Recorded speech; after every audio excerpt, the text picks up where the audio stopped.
Hola, ¿qué tal? Muy buenos días a esta decimoquinta sesión del taller de 17 sesiones que hemos programado. Recordarles que estamos desfasados con una, así que nos faltan tres. Y bueno, pues el día de hoy un tema súper interesante, el interés superior de niñas, niños y adolescentes, a cargo de la médica psiquiatra Acneli Guadalupe Contreras Ávila, a quien voy a presentar. Ella es médica cirujana, egresada de la Universidad Nacional Autónoma de México. También es psiquiatra, egresada de la Universidad de Guanajuato, con formación en el Hospital General Doctora Petra Matilde Montoya, La Fragua.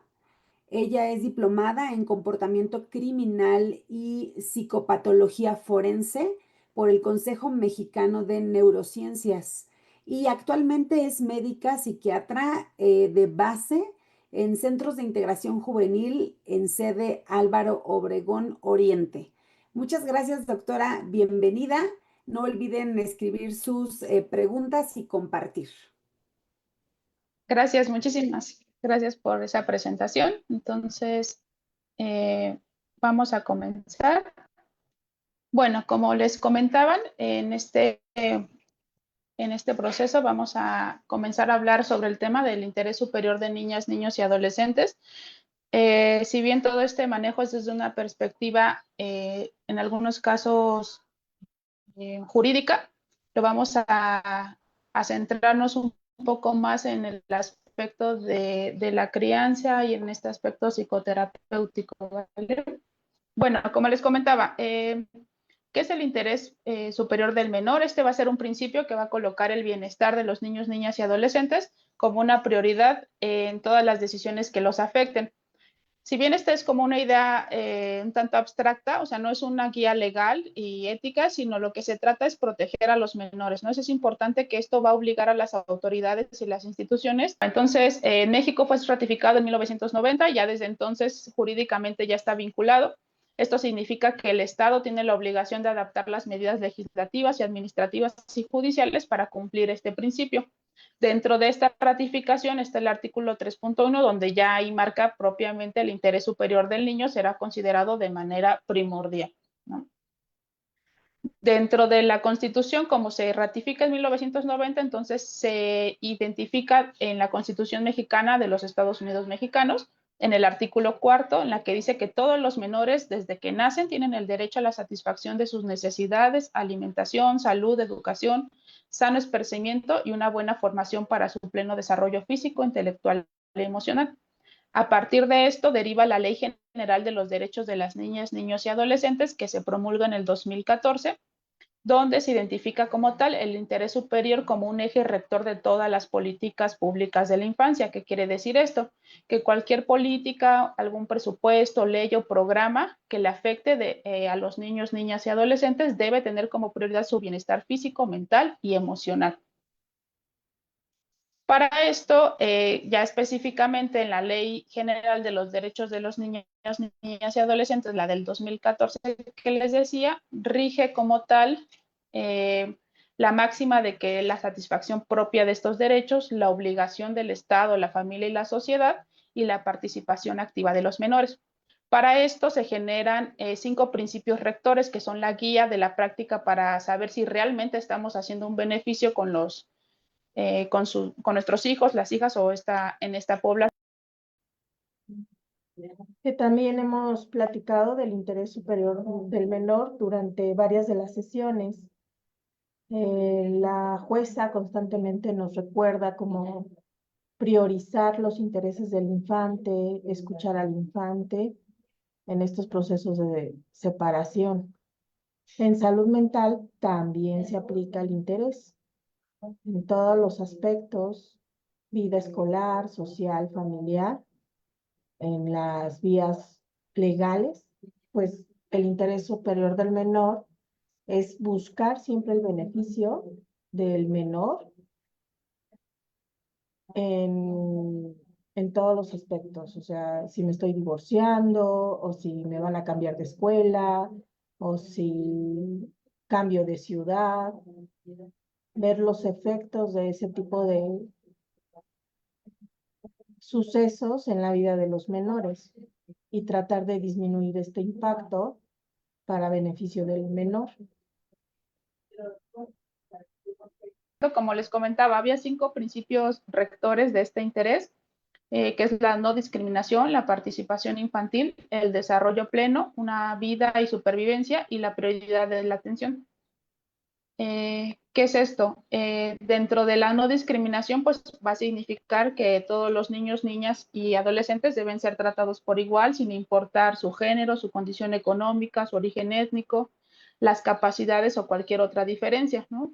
En casa esto lo vamos a reflejar cuando evitamos comparaciones entre hermanos o tratamos de una forma equitativa todas sus necesidades. La participación infantil va a implicar que las niñas y los niños van a tener todo este derecho de opinar y de ser escuchados según su edad y su madurez. No se trata en casa, no se trata de que manden en la casa, ¿no? Sino de considerar su voz y sus decisiones que les afecten, tanto como estos cambios de escuela o las actividades extracurriculares o incluso las rutinas, ¿no? O sea, como integrarlos a que ellos puedan aceptar y tomar decisiones en las cuales se van a ver involucrados. Dentro del desarrollo pleno va a ser que significa que nuestro deber o el deber como los padres o los madres o los cuidadores es asegurar que cada niño, cada niña pueda crecer de una forma en todas sus dimensiones, que es esto, tanto física como emocional, intelectual, moral o social, o sea, que esté involucrado completamente. Va a significar tal cual que es como no solo vamos a alimentarlos, ¿no? Que es lo que uno pensaría, mientras estén bien comidos, ya es eso, sino más bien es estimularlos, es acompañarlos, es poner límites sanos, fomentar la autoestima, o sea, que toda esta formación sea complementaria, no solamente es pensar que si está comiendo bien es todo el cuidado que yo le debo de ofrecer. En cuanto a la vida y la supervivencia, que es el otro pilar o rector fundamental, es que va más allá de este sentido de vivir con el derecho, sino se trata de que el derecho a una vida sea digna y segura. No basta que sus hijos vivan, sino que vivan bien, que vivan sin violencia, sin negligencia, con atención o acceso a la atención médica o a la alimentación. La prioridad de la atención es el último rector importante. Esto significa que en cualquier situación las necesidades de los menores deben ponerse primero. Significa que esto implica en las instituciones, en las hospitales, en las escuelas, en la casa. O sea, sabemos que nuestro hijo tiene un problema emocional o de salud, debe ser una prioridad el atenderlo y el ayudarle a a que esto se componga.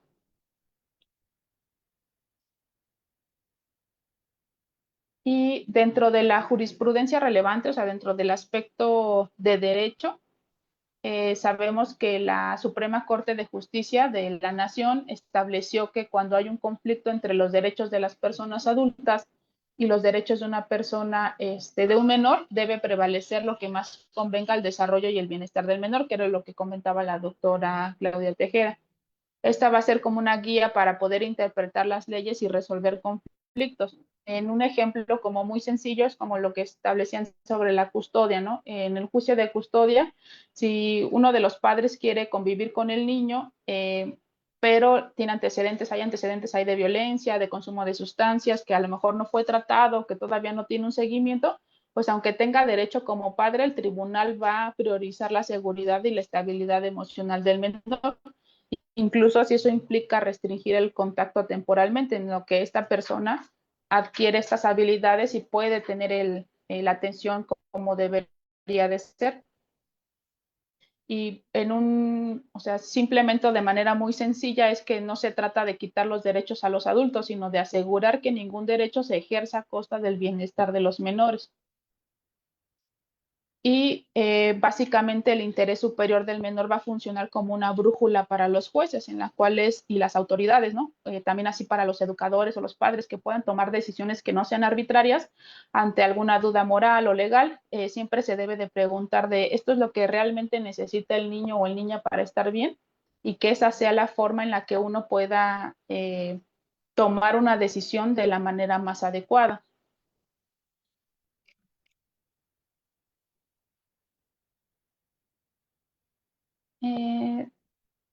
Gracias, doctora. Sí, esos son los principios rectores de los que ya había hablado. La siguiente, por favor. Ajá, lo que les decía de la guía para interpretar. La siguiente. Y bueno, ¿qué va a implicar para la práctica diaria, ¿no? ¿Qué significa todo esto de que tengan los derechos, de que nosotros estemos involucrados? Aquí es importante que tenemos que identificar lo que es llevarlo de lo legal, o sea, de lo que sabemos que hay leyes, hay artículos en la Constitución, o sea, hay toda una reforma en la que se habla de esto, pero ¿qué significa para nuestra vida diaria? El implicar al menor. Significa que debemos de tener que escuchar la opinión del menor. Esto no solo es hacerle preguntas de si estás bien, cómo estás, sino tomarse verdaderamente el tiempo para entender lo que piensan y lo que sienten, ¿no? Aunque tengan 5 o 15 años, es tener una percepción del mundo en el que debemos de respetar. Escuchar no significa obedecer todo, sino tomarnos como serio lo que nos están comentando. Tomar decisiones personalizadas, o sea, cada niño, cada niña, cada adolescente es distinto, ¿no? Todos piensan de manera diferente. Entonces, lo que es bueno para uno no necesariamente va a ser bueno para la otra persona. Por eso no podemos como aplicar reglas generales sin pensar en las necesidades particulares, sobre todo si son decisiones que afectan directamente, como podría ser la escuela, la convivencia, la salud, las actividades recreativas, ¿no? A cada niño les gustan situaciones y cosas diferentes. Asegurar la protección integral, ¿qué es esto? Va a ser que va a implicar el cuidado no solo físico, o sea, que estén sanos y seguros, evidentemente, sino también en lo emocional. A veces no vemos el daño de los gritos constantes, de los castigos severos o de la negligencia que puede afectar de manera afectiva a esta población. O sea, es proteger de verdad, es como tener una mirada completa de lo que verdaderamente necesitan, ¿no? La aplicación en custodia, en salud, en educación, en migración. Esto es que aunque estos ejemplos pues, suenan como muy legales, ¿no? No nos tocan, ¿verdad? A veces pensamos que esto no significa que en casa, ¿no? ¿Cómo voy a proteger pues, en cuestiones de migración? Pero, por ejemplo, en un divorcio, ¿no? En una consulta médica, en una decisión de cambiar de escuela o de mudarse de país, siempre debemos de preocuparnos si esto, o de preguntarnos más bien si esto realmente es lo mejor para mi hijo o para mi hija, ¿no? Que podemos involucrarlos.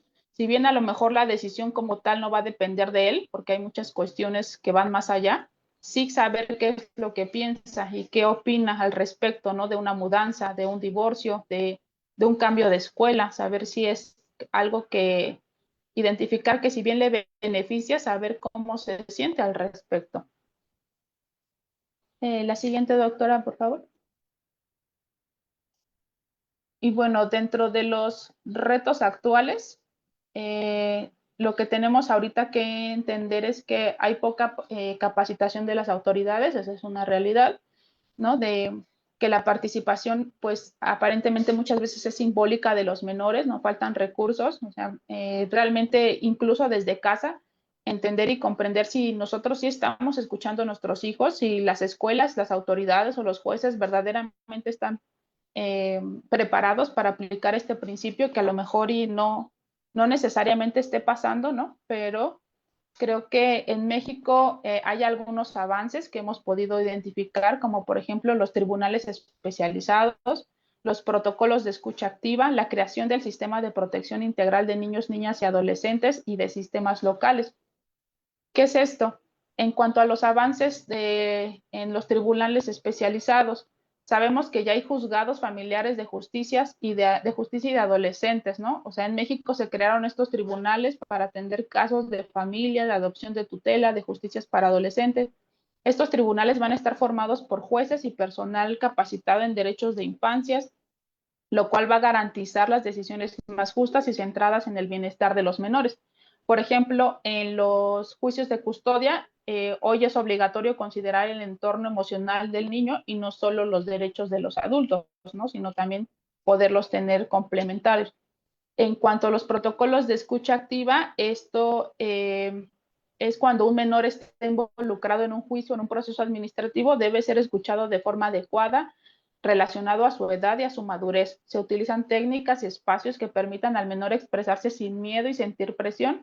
Y aunque no, si bien no es que tomen las decisiones finales, su opinión es importante y es valorada seriamente, lo que fortalece su autoestima y garantiza que las decisiones que se tomen sean lo más justas posible, ¿no? Y siempre es en un entorno seguro y en un lenguaje accesible y para la edad en la cual están ellos. En cuanto a los avances, como les decía, en el Sistema Nacional de Integración Integral para el Niño, la Niña y el Adolescente, esta es una institución, es un sistema que fue creado en el 2015 como una estructura nacional para coordinar todas las autoridades encargadas de proteger los derechos de las infancias. También existen sistemas estatales, o sea, es el mismo sistema, pero a nivel estatal y municipal. Estos organismos van a impulsar las políticas públicas, las leyes, los programas enfocados en salud, en educación, la prevención de la violencia y la participación infantil. O sea, gracias a ellos es que hay un bienestar y se exigen y garantizan como todos estos derechos en todo el país, que todo debe de ser aplicado en general para todos. Y bueno, ya muy específicamente, ¿cuál es el papel, ¿no?, de las madres, los padres y los cuidadores? ¿En qué nos beneficia o qué nosotros debemos de verlo, ¿no? No tanto como una instancia legal, sino en nuestra propia familia. Que si bien pues el Estado tiene estas obligaciones, los principales cuidadores son los responsables, ¿no? O sea, los papás y los mamás y estos cuidadores son los responsables de cumplir con el interés superior, ¿no? Esto implica que vamos a brindar un entorno amoroso, un entorno seguro, estable, fomentar el respeto a los derechos y los valores y estar atentos a señales de maltrato, de negligencia o de necesidades emocionales, ¿no? La crianza va a ser basada en un respeto sano, ¿no? ¿Y cómo vamos a aplicarlo en el hogar, básicamente? Sería tener una escucha activa, ¿no? Lo principal, escucha activa y respeto. ¿Esto qué significa? Que no solo es escuchar, como les decía, sino no es oír, sino prestar atención y sentarnos a saber qué es lo que está pasando, ¿no? Sin interrumpir, validar sus emociones y sus pensamientos, ¿no? Un ejemplo sería muy básico cuando llegan de la escuela y te dicen que se sienten muy tristes porque nadie les habló o porque se pelearon con su amigo. Entonces no es como decir, no exageres, seguro mañana te habla mal, sino verdaderamente sentarnos y ver qué está pasando y decir, ¿no? Como, pues sí suena difícil, ¿quieres contarme más? ¿Cómo podemos resolverlo? O sea, que sepan que están ahí para ustedes. La disciplina sin violencia, ¿qué es esto? Eso va a implicar establecer límites con firmeza, pero no significa que debe de haber gritos, golpes o amenazas o humillaciones. La violencia pues va a dañar emocionalmente, ya se ha establecido, se sabe que generan problemas de salud mental a la larga el vivir en situaciones violentas, y enseñar con el miedo pues una forma que no valida el control, ¿no? Entonces la disciplina positiva es corregir sin dañar. Como por ejemplo, ¿no? Un niño que está jugando y deja todos sus juguetes y pedirle que los levante, en lugar de gritarle que ya los esté levantando, es invitarlo, ¿no? Si te gustaría que juguemos, te gustaría que te ayude a levantarlos. El jugar también implica el recoger y limpiar e involucrarte, que también sea parte tuya, el que vea que tú puedes ayudar y puedes estar ahí, ¿no? Las rutinas que respetan su bienestar. Estas ayudan a los niños y a las niñas a sentirse seguros porque saben lo que esperan. O sea, si bien se puede ser flexible y adaptarlas a su edad y sus necesidades, el saber qué va en el día a día es más sencillo para ellos. Esto incluye como tener una hora para cenar, una hora para desayunar, los horarios de pantallas, el sentarse a lo mejor a leer un poco antes de acostarse. Entonces, esto facilita mucho su salud, tanto física como emocional. Y la participación en las decisiones cotidianas. Esto va a permitir que puedan tomar decisiones sencillas y fortalecer su autoestima en el sentido de la responsabilidad. Por ejemplo, podemos comenzar desde pequeños a que puedan elegir su ropa, ¿no? Entre dos ropas, el menú que quieren comer, las actividades familiares en las que involucren a todos. O sea, no significa que manden, ¿no? Que ellos digan y decidan todo, sino que tengan una voz y un espacio para permitirse esto. Una conclusión, y bueno, después de todo esto, la conclusión sería que esto es un compromiso compartido, ¿no? Básicamente, si bien es todo un principio legal o es una guía ética como tal, implica que todos debemos involucrarnos, ¿no? Que es para todos, tanto desde la Constitución, que lo rige, los poderes que lo rigen, hasta nosotros como padres o madres o docentes o autoridades, ¿no? es una responsabilidad compartida y es, al final de cuentas, la intención va a ser el proteger y escuchar y cuidar a nuestras infancias, ¿no? Que no solamente va a estar en manos de abogados o jueces, sino en cada uno de nosotros. Y pues el primer paso es transformar a la sociedad. Y bueno, comparto la bibliografía por si quieren hablar o conocer un poco más sobre el tema. Muchas gracias, doctora. Mientras te comparto una de las preguntas, dice, ¿qué recursos deberían aplicar los padres y las madres para ayudar a sus hijas e hijos a ser escuchados y ser escuchados de forma asertiva? También nos preguntan qué tipo de apoyo deberían tener los padres para poder ayudar a sus hijos. Claro. Actualmente ya en varios, incluyendo los centros, ¿no?, de integración juvenil, hay varios talleres para padres, hay varios, como el cliché o lo que siempre se sabe, ¿no?, que nadie les enseña a ser padres, ¿no? Eso es evidente. Entonces, y quizás la forma en la que se nos educó, los educaron anteriormente es difícil o es diferente a la que nos están educando actualmente, ¿no? Entonces, el aprender a hacerlo también es fácil, o implica una importancia. El que nos tengamos esta apertura de acercarnos a instituciones, como por ejemplo el Centro de Integración Juvenil, en la cual tiene programas y tiene bibliografía en la cual podemos aprender a escuchar, aprender a generar disciplina de manera que sea segura, o sea, que no sean gritos y castigos, sino saber cómo poner límites a nuestros hijos, saber cómo podemos escuchar lo que está pasando y identificar, ¿no?, si algo se sale de esta norma, poder responder de esa manera. Entonces, creo que lo principal es saber que nosotros podemos aprender a hacerlo, sería lo primero, y acercarnos a estas instituciones que nos pueden brindar la atención. Incluso si no tenemos el tiempo para poderlo hacer, hay talleres en línea o hay bibliografía que podemos nosotros sentarnos a leer y aprender y entender lo que está pasando. Sí, un poco hay preguntas que ya han planteado mamás y papás en otros talleres que son de aspecto jurídico. Ya contestó la jueza Muy bien. a algunos papás sobre, esto va para el papá que nos está preguntando sobre si, o la mamá que nos pregunta si el niño tiene derecho a elegir. Recuerden que ya ayer la jueza explicó este tema y que a palabras de la jueza, a los niños y a las niñas se les escucha desde el momento en que ellos pueden hablar y se Sí, les hace partícipes de, de este proceso, en este caso porque son herramientas que los jueces requieren, pero no solamente se considera en ese momento la opinión del niño, sino es holístico, es todo el contexto del niño, ¿no? es el contexto, así es.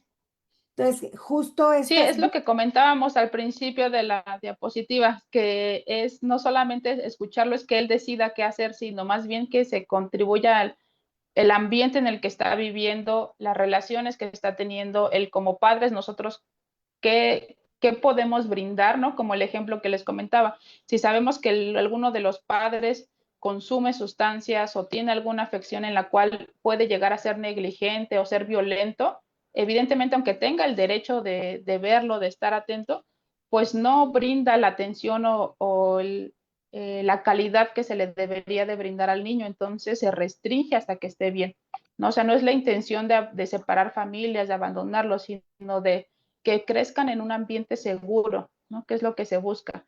Y no nada más es centrarnos en el si el papá o el mamá es bueno, por decirlo así, sino el ambiente en el que viven, la familia en la que crecen, el lugar en el que están físicamente, la casa, si cumple con las características para que sea un adecuado, ¿no? La escuela que se les está otorgando, la educación, la salud que se les está dando. Entonces, todo eso es un continuo, no es ver todo, no nada más centrarnos en un solo punto. Sí, muy bien. Aquí nos dicen que si la violencia emocional en el niño puede ser tan dañina como la física.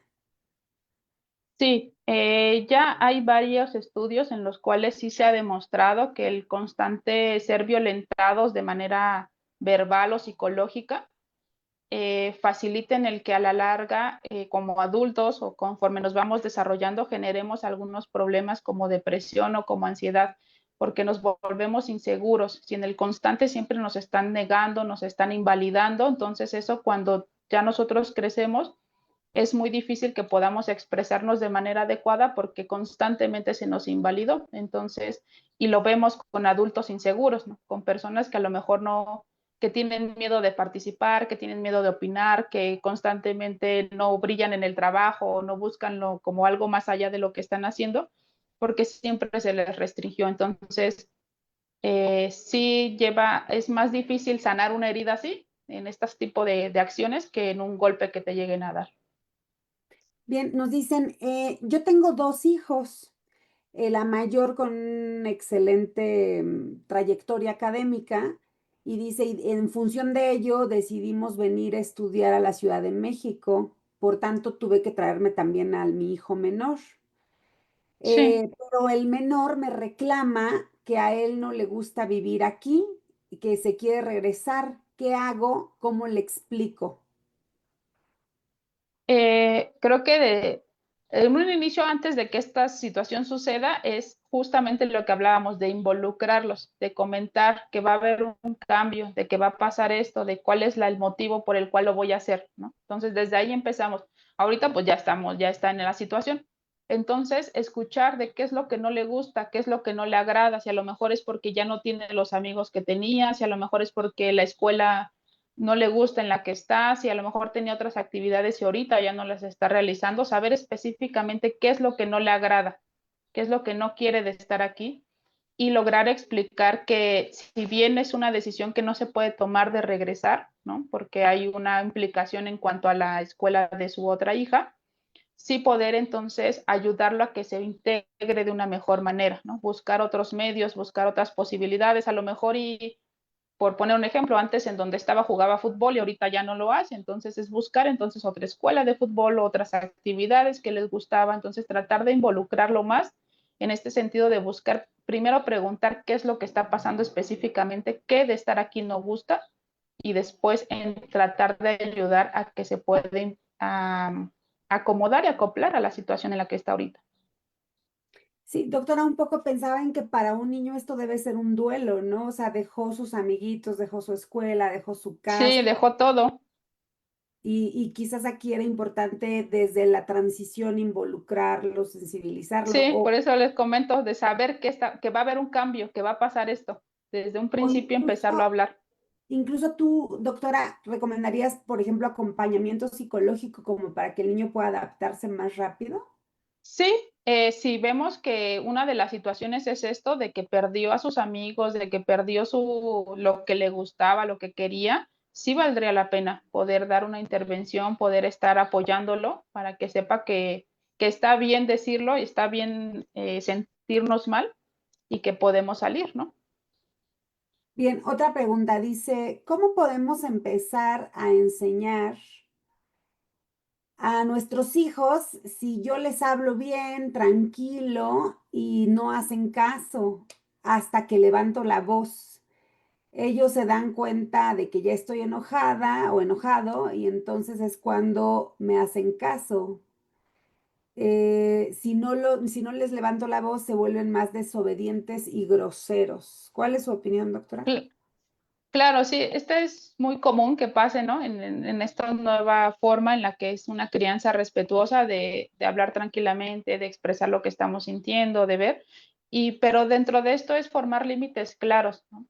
Que si bien no se trata, como mencionábamos, de gritar, de explotar, sino de saber que hay consecuencias de todo lo que hacemos, que en el momento en el que no están respondiendo, ok, entonces la consecuencia es que ya no vas a salir a jugar, que ya no vas a estar con la pantalla, que ya no vas a estar con el celular, o sea, que sepan que hay un límite claro en el que el momento que yo puse una regla y la regla se tiene que cumplir, cuando se transgrede, va a pasar algo. Entonces, así yo no necesito gritar, sino perfectamente sabes que eso es y para bien y para mal, ¿no? O sea, no es nada más como de quitar y de suprimir, sino también de premiar, ¿no? Si algo estás haciendo bien, también sabes que hay una consecuencia positiva. pero es positiva o negativa, ¿no? En el sentido de que sepan que hay un límite claro de lo que estás haciendo y de que si la regla se rompió, algo va a suceder y ser constante en eso, ¿no? Porque también va mucho de la mano en el que a lo mejor un día sí le dije que ya no saliera, pero la siguiente tenemos una visita familiar y pues ya nos vamos todos a divertir y ya se rompió el que no, se le había permitido de no salir durante toda la semana, ¿no? Entonces, sí tenemos que ser constantes en eso y a veces pues la consecuencia va para toda la familia, ¿no? De que ya no salimos ninguno. Entonces, pero que se vea que somos constantes, que si ya dijimos que no es no y se acabó, ¿no? Que no va a haber un cambio en ese sentido.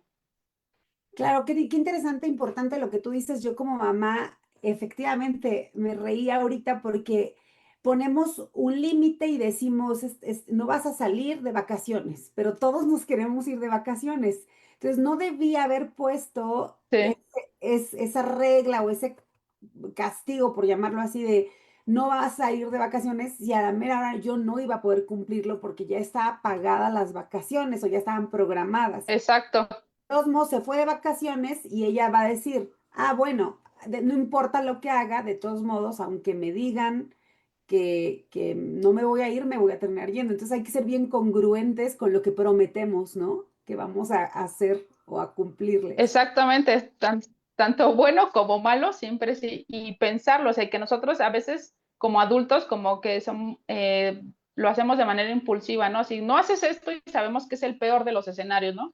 Pero pues también nos estamos perjudicando en ese punto, ¿no? Entonces, saber que a futuro lo vamos a poder cumplir y que vamos a ser congruentes con eso, con la firmeza de no hacerlo. Y insisto, o sea, a veces sí, también nosotros implica que nos tenemos que castigar, ¿no? Y restringir para que vean que de verdad es en serio, que no es un juego, que no es como que un día sí y mañana no. Entonces, y eso es a veces lo que cuesta trabajo porque también tenemos que ser nosotros disciplinados, en que tenemos que también saber que nosotros mismos tenemos que tener nuestros propios límites, ¿no? Para que sea y que sea congruente con lo que yo estoy enseñando. Sí, y ahí está la respuesta a la mamá o el papá que preguntaba. O sea, creo que no tiene que levantar la voz, no tiene que pegar, no Sí, tiene ¿no? simplemente poner esos límites, ser congruente y cumplirlos. Y de esa forma el niño o niña aprenderá que si rebaso ese límite habrá ciertas consecuencias que no están vinculadas con la violencia. O sea, simplemente Sí, son esas reglas, ¿no? exacto, o sea, son las reglas y eso nos ayuda a todo, ¿no? O sea, si en casa aprendemos que hay reglas para todo y que sabemos que si se rompen algo pasa, lo mismo sucede en la escuela, sabemos que hay reglas, eso pasa, lo mismo va a suceder cuando estemos en algún equipo, en alguna actividad extracurricular, inclusive ya más grande cuando trabajamos, sabemos que así es todo el sistema, todo hay reglas y en todo pasa algo si no lo hacemos o no las cumplimos. Entonces, si desde pequeños entendemos que eso está pasando y que eso va a ser así, cuando seamos adultos es más sencillo para nosotros cumplirlo. Bien, doctora, le voy a referirme al público. Aquí hay algunas preguntas que que van dirigidas a la jueza.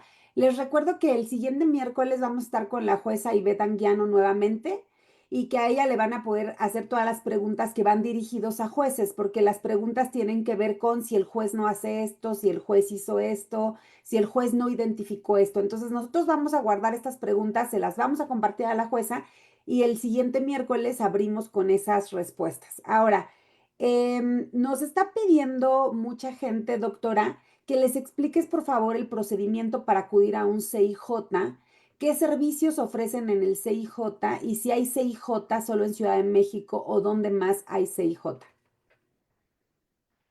No, hay en todo el país, hay diferentes centros, en Ciudad de México cada delegación tiene su centro, bueno, o alcaldía ya tiene su centro, y en los estados también tienen cada uno un centro que se pueden identificar. Actualmente tiene una apertura para ver tanto a personas con consumo de sustancias como cualquier situación de salud mental. La doctora Claudia Tejeda quiere participar, que ella también tiene más noción de cómo se trabaja, pero me decía que no podía. A ver, doctora, ¿no puede hablar? Ah, ya, es que la imagen no se bloqueó. Muy bien.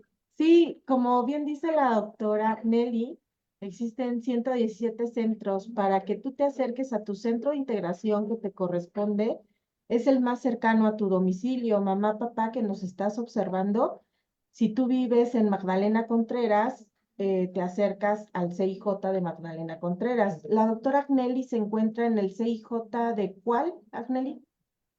Álvaro Obregón Oriente. Álvaro Obregón Oriente. Algunas delegaciones tienen hasta 3 CIJs, por ejemplo, Iztapalapa y Álvaro Obregón tienen Oriente, Poniente y UH. Centros de Integración Juvenil tiene 3 unidades de hospitalización. En Ecatepec, que es para varones, Naucalpan para mujeres adultas y varones, y Iztapalapa UH es para adolescentes. Todas las hospitalizaciones son voluntarias, no se hospitaliza en contra de la voluntad de nadie y se pasa primero por un proceso diagnóstico. El Centro de Integración Juvenil tiene más de 56 años de existencia y cada delegación, como dijimos, tiene su CIJ. Tú te acercas y generalmente te dan una cita para una entrevista inicial, después un estudio social, después una historia clínica. En la historia clínica hay médicos generales, médicos especialistas en drogas, médicos psiquiatras y médicos psiquiatras y también hay pediatras en algunos centros. No todos los centros tienen psiquiatras, pero tampoco todos los centros tienen el mismo cantidad de equipo. Los equipos varían. Algunos tienen más psicólogos, otros tienen más trabajadores sociales, otros tienen, casi todos tienen médico, pero algunos son médicos generales o médicos especialistas. Entonces, quien esté en necesidad de asesoría o atención en salud mental y drogas, puede acercarse a cualquier CIJ. Tenemos también una línea que se llama CIJ Contigo, que es el 52 12 12 12, y que ustedes pueden consultar en internet. Ya he compartido en otros momentos estos datos, pero se pueden volver a compartir en las páginas o en el chat. Y entonces también puedes llamar a la línea de la vida. A través de la línea de la vida te derivan también a las instituciones, ya sea como un MSCAPA o a centros de integración juvenil, y también existen los ISAME. Los ISAME también son centros comunitarios de salud mental y ellos también atienden salud mental y drogas. También recuerda que cualquier seguro social, ISSSTE o centro de salud que está en tu comunidad, puedes acudir a solicitar ayuda y ellos mismos te hacen la referencia. No requieres de referencia, pero ellos también te la pueden realizar si lo llegas a requerir. Esta mami papi que está preguntando puede llamar por teléfono al CIJ más cercano, puede solicitar su cita y así empieza el tratamiento. Generalmente los tratamientos son grupales. Pocos tienen individual, pero también a veces se combina terapia individual, grupal o familiar. Y también hay abordaje, obviamente, con la implicación de la familia. También si tú estás en una escuela o eres maestra o profesor y estás preguntando cómo, en tu escuela generalmente CIJ va a hacer prevención a las escuelas y también por medio de un oficio la escuela puede solicitar pláticas informativas de prevención en drogas y en salud mental y el CIJ que te quede por delegación de tu escuela va a acudir a dar estas pláticas. Tú como maestro, ¿cómo lo derivas? Pues solo le das la dirección, le das la información, le das el teléfono y la familia acudirá al CIJ que le corresponda.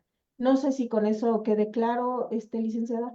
Sí, genial. Entonces ya dijimos que yo decía que había más de 200, pero hay más de 100 CIJs en todo el país. Y solo una duda, si yo vivo en el Estado de México y mi CIJ es más cercano es Toluca, pero en Toluca no hay psiquiatra o paido y yo tengo la idea de que quiero un psiquiatra para mí. El que debe de decidir eso es mi CIJ de Toluca y ya él me hace la canalización con ustedes o yo puedo ir y tocar la puerta al CIJ de la Álvaro Obregón o Tlalpan que sé que tiene psiquiatría y ustedes me atienden aunque yo sea del Estado de México o no. La sugerencia es que acudas al más cercano. ¿Por qué? Porque generalmente los tratamientos son prolongados y entonces vas a requerir terapias grupales una vez por semana. A veces tienes que ir 2 veces por semana a tu CIJ y entonces las distancias y los costos te van a impedir mantenerte en tratamiento prolongado. Entonces, cuando tú acudes al más cercano, aunque no haya psiquiatra, el psiquiatra tiene el médico general que esté en ese CIJ tiene un sistema que se llama telepsiquiatría. Y así como estamos ahorita en línea, el médico se conecta desde el lugar que se encuentre, sea Chalco, o sea Estado de México, sea, ¿qué otros están en Estado de México, Agneli? ¿Te acuerdas? Nesa, bueno, Nesa, sí, Nesa, Chalco, Naucalpan. Tlanepantla, o sea, todos los que Ujú. están aquí en los alrededores, si tienen o no tienen, o por cualquier situación de que esté de vacaciones, se conectan por telementoría, por telepsiquiatría, y se consulta el caso y se puede resolver. A veces, cuando se requiere un tercer nivel, tenemos que derivar. Entonces, recordemos que CIJ atiende la salud mental de acuerdo a la necesidad del individuo, pero si a veces es insuficiente los servicios que nosotros prestamos, se requiere referir a un tercer nivel como un hospital psiquiátrico, se tendrá que ser la referencia.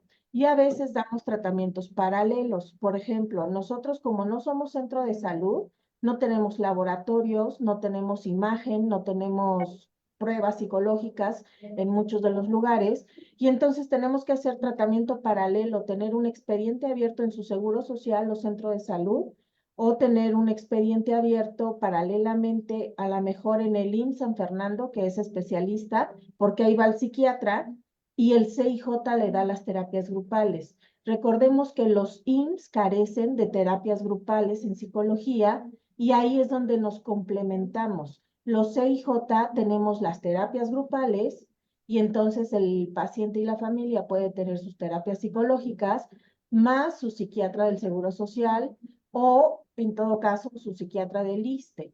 Y entonces son tratamientos paralelos en donde el ISSSTE y el seguro, que no tiene la posibilidad de dar terapias grupales, pero sí tiene los psiquiatras, se complementa con los CIJs.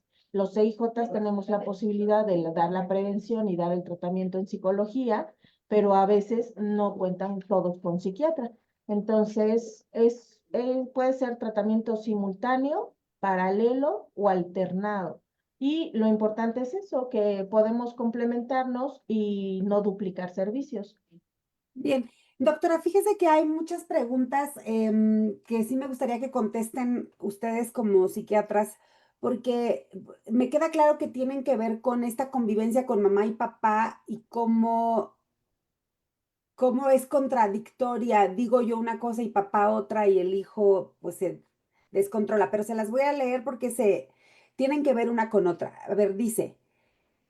El cambio de psicoterapeuta cada 3 o 4 meses a petición de mi adolescente, porque dice, no me cayó bien y le encuentro peros a mi psicólogo como adolescente, ¿cómo le hago? Porque ya dice esta mamá, papá, ya no puedo, porque cada 3 o 4 meses mi adolescente dice que no le gustó. Esa es una. Y luego dice, dice que vea que se separó del papá, de su esposo, pero que su hija mayor tiene una relación de noviazgo que lleva 3 meses y la ha notado con algo de codependencia o apego, y que dice que no sabe cómo ayudarla y ser asertiva con ella, y ella tiene 22 años y estudia en la universidad, que qué le podemos aconsejar. Yo me gustaría Ok. contestarte la primera. Cuando un adolescente no se siente cómodo en las terapias, ¿se vale cambiar? Claro que sí. Es recomendable ciertamente esperar unas 8 sesiones o 3 meses, sí es recomendable. Pero además es recomendable hacer equipo con tu psiquiatra. Generalmente el adolescente que ya está en tratamiento va a requerir en muchas ocasiones el psiquiatra para el diagnóstico. El diagnóstico es muy importante para saber qué tipo de terapia y para también saber cómo ir evaluando la mejoría. Entonces, si esta adolescente ya tiene medicamento y diagnóstico, se puede consultar en forma colegiada con el psiquiatra y el terapeuta.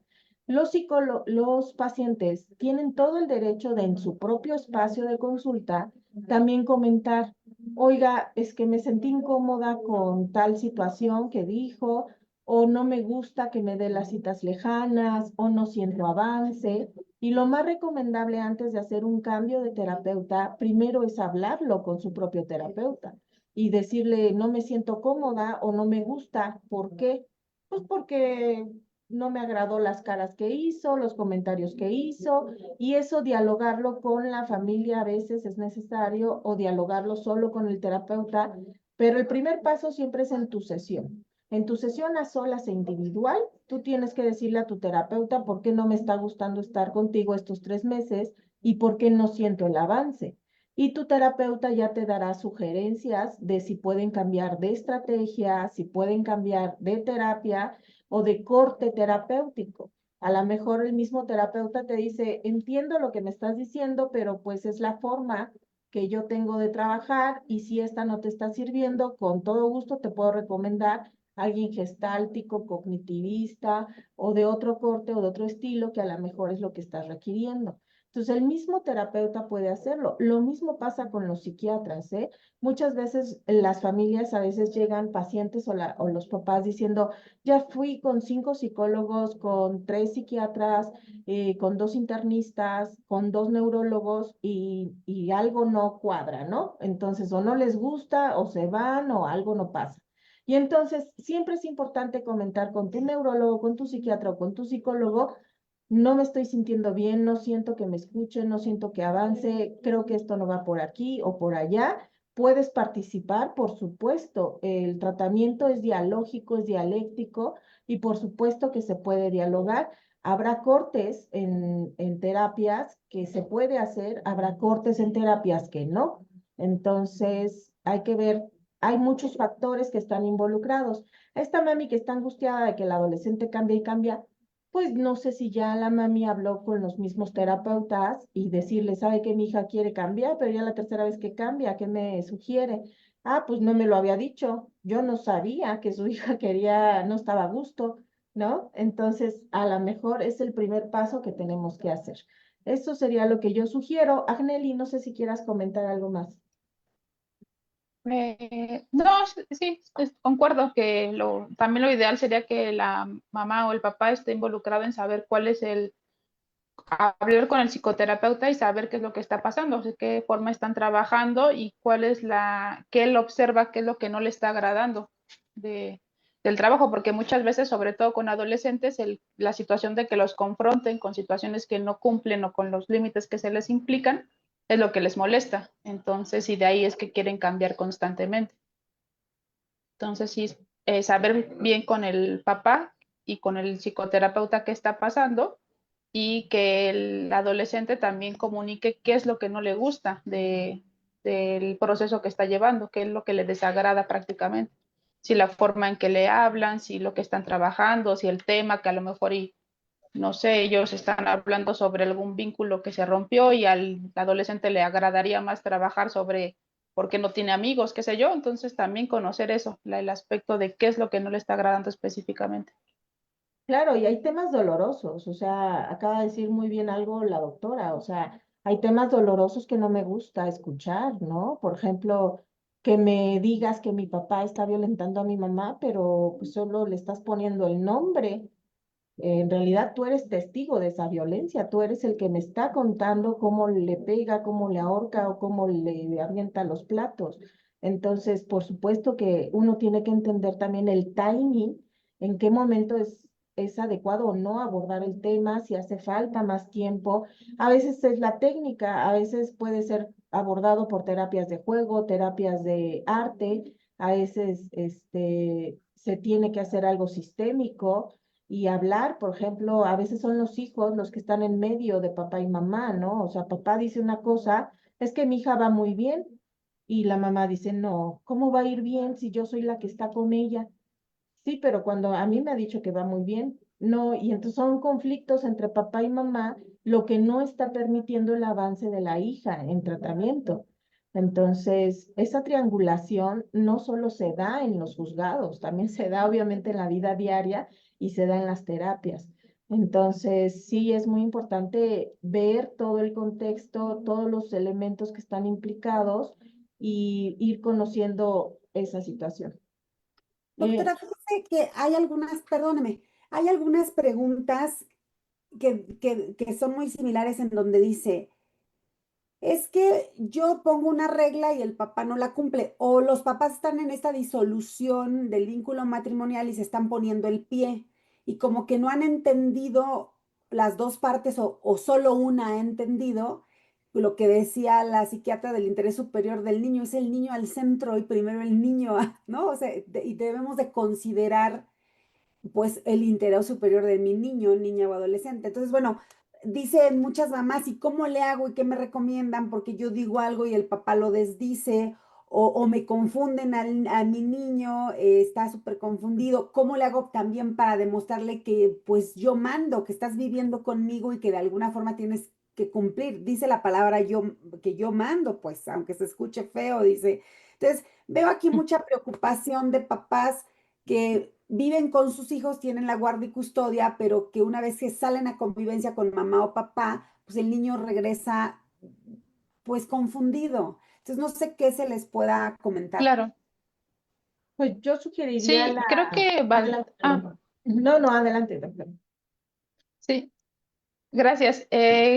Yo comento que, o bueno, considero que primero sería bien establecer con el niño cuáles son las relaciones, o sea, que sepa, que identifique que en casa, que la forma en la que vive, pues hay reglas, que hay situaciones en las que está viviendo, que sepa y que uno le explique cuál es la forma en la que está viviendo con la otra persona, o sea, con papá o con mamá, con la que sea que, con la que comparte la custodia, y que la forma en la que lo ves diferente. Convendría o lo ideal sería que aún divorciados tuvieran una comunicación sana y que pudieran saber los límites de cada uno, pero sabemos que esto es a veces imposible, ¿no? Que ya una vez que se rompe esta estructura familiar ya es difícil que se retome, pero si tienen la oportunidad de que puedan plantearle el que todo sea similar, o sea, las reglas que ponen sean similares, la forma en la que se educan sean similares, que sea más sencillo para el niño, estaría estupendo. Y lo siguiente es acercarse muy bien con su hijo, o sea, que tengan la confianza de comunicar y que sepan de que las cosas que están haciendo lo están haciendo justo por su bienestar, porque se sientan bien y se sientan seguros. Y cuando también valdría la pena esto, el acompañamiento, en algún caso que vean que ya es muy difícil, porque al final de cuentas, pues el niño también vivió o está viviendo esta separación, ¿no? De son dos casas, son dos reglas, son dos, o sea, completamente diferente, uno me dice una cosa, otro otra cosa. Entonces también tener la confianza de tener una apertura psicológica, ¿no? Que llevan este acompañamiento, que le ayuden a este proceso de que con mamá se vive unas cosas y con papá se viven otras, ¿no? Entonces, también darle la oportunidad de que pueda expresarse y de que pueda sentir qué es lo que le está pasando, ¿no? Porque justamente el que decían que, pues es que yo mando en esta casa y yo digo, o sea, sí, tú pones las reglas, tú eres el adulto que tiene que iniciarlas y que de esta directriz, pero no significa que vas a decir exactamente lo que yo digo se hace y punto, ¿no? Sino tener esta apertura de poderlo hablar, de que también entienda que y escucharlo, ¿no? De que es que tú me dices una cosa y lo entiendo, pero mi papá me dice otra y entonces ya no lo entiendo. Entonces, darle la apertura de que pueda hablarlo y que pueda saber qué siente, qué está pasando, por qué lo hace así y apoyarnos, ¿no? Si en momentos ya no podemos o ya es difícil apoyarnos de manera psicoterapéutica, que creo que también valdría la pena el acercarse. No, no sé si quería comentar algo más, doctora Y Claudia. recordemos que el divorcio es un duelo para los hijos también, ¿no? Entonces hay procesos donde los niños también requieren su tiempo para ir asimilando las dos normatividades, cómo va a ser la convivencia y también el acompañamiento durante este duelo por especialistas sería muy recomendable porque muchas veces los especialistas dan terapias sistémicas y dan también reparación de los vínculos. Entonces, la relación madre-hijo, padre-hijo, aunque estén separados, sigue existiendo y se tiene que reparar si es que se vio fracturada.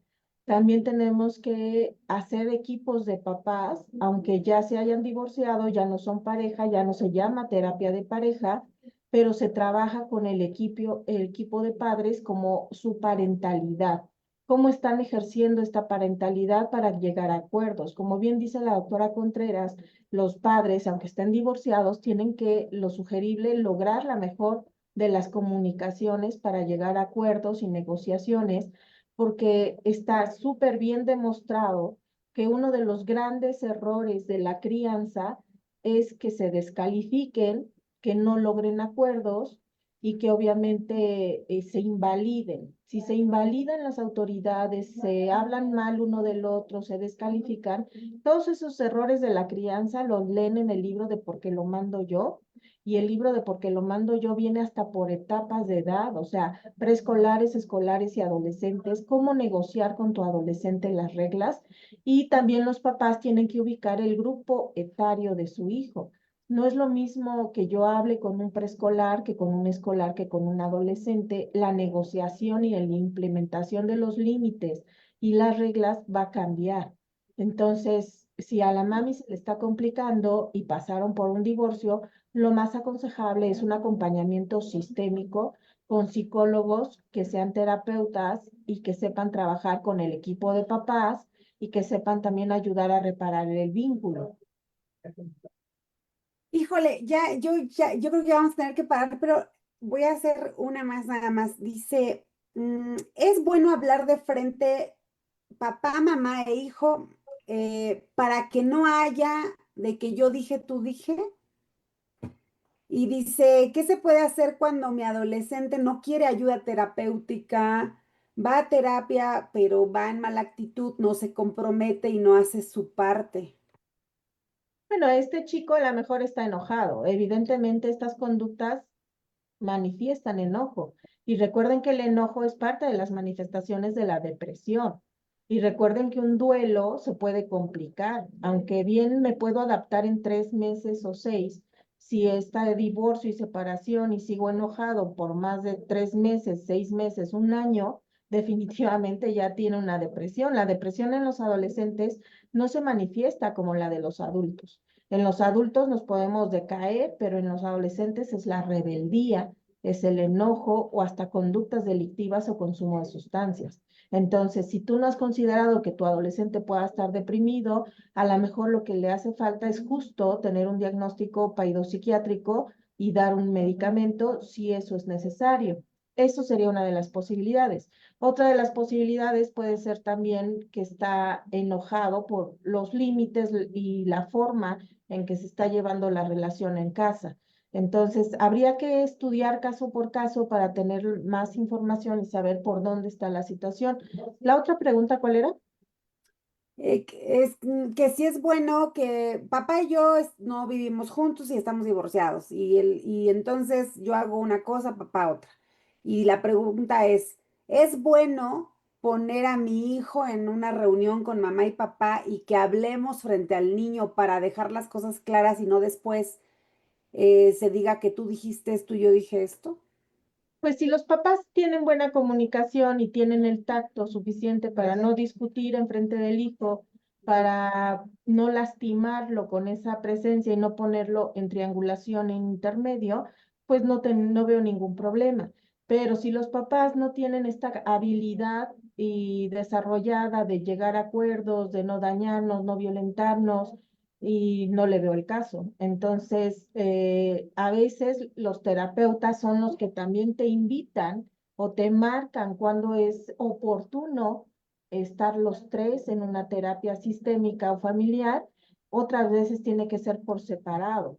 A veces tiene que hablarse por un lado con la mamá, por un lado con el papá, o cuando ya se ha trabajado suficiente con el adolescente y la familia, sí llega el momento en que podemos juntar a todos y todos ya pueden participar con su experiencia y opinar adecuadamente. Entonces depende del momento de vida, del momento del individuo y de la familia y del momento terapéutico. Bien, doctora Agnelli, ¿quiere agregar algo?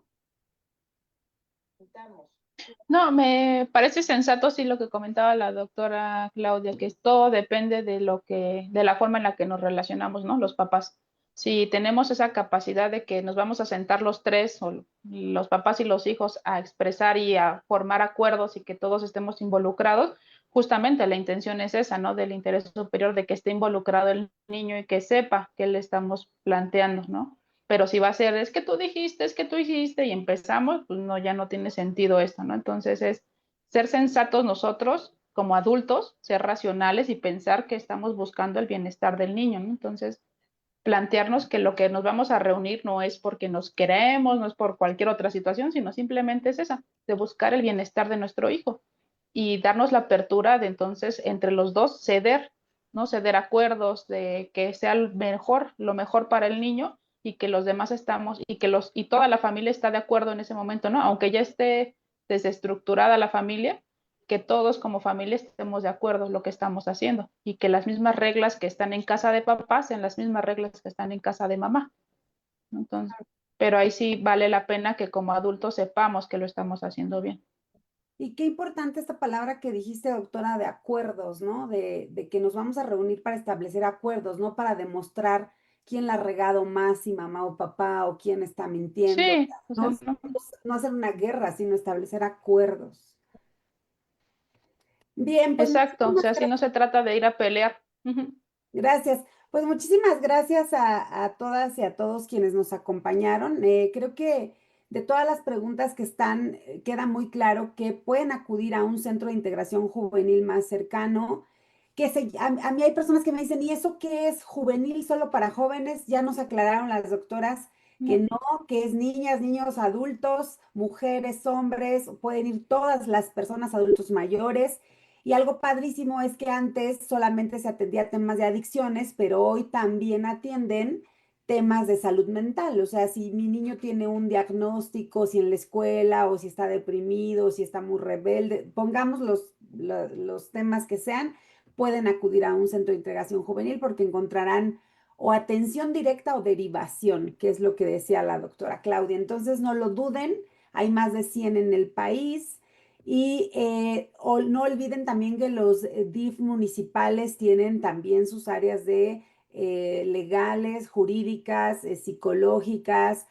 Los DIF estatales, el DIF Estado de México tiene la Clínica Salud Mental Ramón de la Fuente, que tiene psiquiatría y tiene psicólogos clínicos, así que en su centro de salud, como ya lo dijo la doctora. Y bueno, ahorita mis compañeros van a pegar en la página otra vez el link de los centros de integración juvenil. Y si ustedes revisan hacia abajo, ya les pegamos toda la tarea que nos dejó la doctora Claudia Tejeda.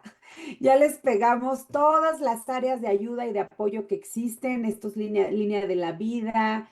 Todo eso está pegado en la página. Ustedes pueden revisarlo con link directo. Y yo solamente agregaría algo que como mamá, antes mi pensamiento era, pues todo, yo soy mamá, ajá, de un adolescente, de una niña. Y yo decía, bueno, pues que lo resuelve el psicólogo. Y entonces yo decía, ay, qué padre, yo puedo pagar un psicólogo, la mando al psicólogo y ay, ya hice lo mío. Pensaba eso, pero no. Me he dado cuenta, obviamente, en la crianza, porque nadie te enseña a ser mamá o papá, que en la escucha del niño, en escucharlos descubres y aprendes tanto y encuentras de la mano con tu adolescente y con tu niño la mejor solución. Y entonces la terapia psicológica ha ido en disminución tanto para ella como para mí.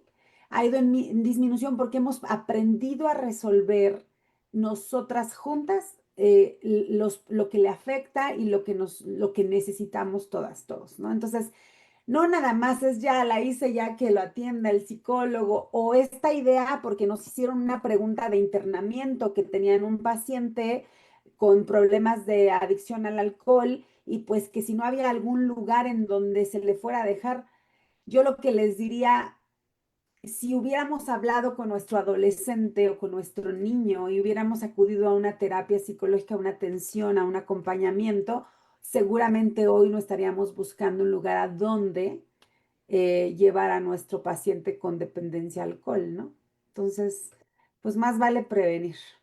Fíjate qué hermoso y qué valioso lo que nos compartes, licenciada Regina, porque justamente la intención de las terapias no es que dependan ahora de la terapia o de los psicólogos, sino que justamente adolescentes y padres sepan lograr esa comunicación y desarrollar esas habilidades para que solos ya enfrenten los estresores de la vida y puedan continuar el resto por sí mismos. Sí, pues muchas gracias a todas y a todos. El internet, ya saben que la tecnología no tiene palabra y que queremos mucho a la psiquiatra Agnelli que está ahí en CIJ con una Nos gran va a trayectoria, acompañar a la próxima. que nos va a acompañar también, y a la doctora Claudia Tejeda, ya saben, médica, psiquiatra, psiquiatra y nuestra consejera de cabecera. Entonces, nos vemos justamente el miércoles, por favor, con este tema tan importante de violencia vicaria, en donde se van a poder resolver muchas dudas desde una perspectiva del derecho y desde un trabajo de un juez en materia familiar. Entonces, ya regresó la doctora para agradecerle. Muchas gracias, doctora, por tu Sí, participación, por tu gracias. tiempo. Sabemos que es un tiempo valiosísimo en centros de integración juvenil. Ahorita podrían estar dando una atención psiquiátrica en este momento y le estamos dedicando a Sí, la gente esta atención. Muchas gracias y nos vemos Gracias, el doctora. miércoles. El miércoles, gracias a ustedes. gracias. Bye.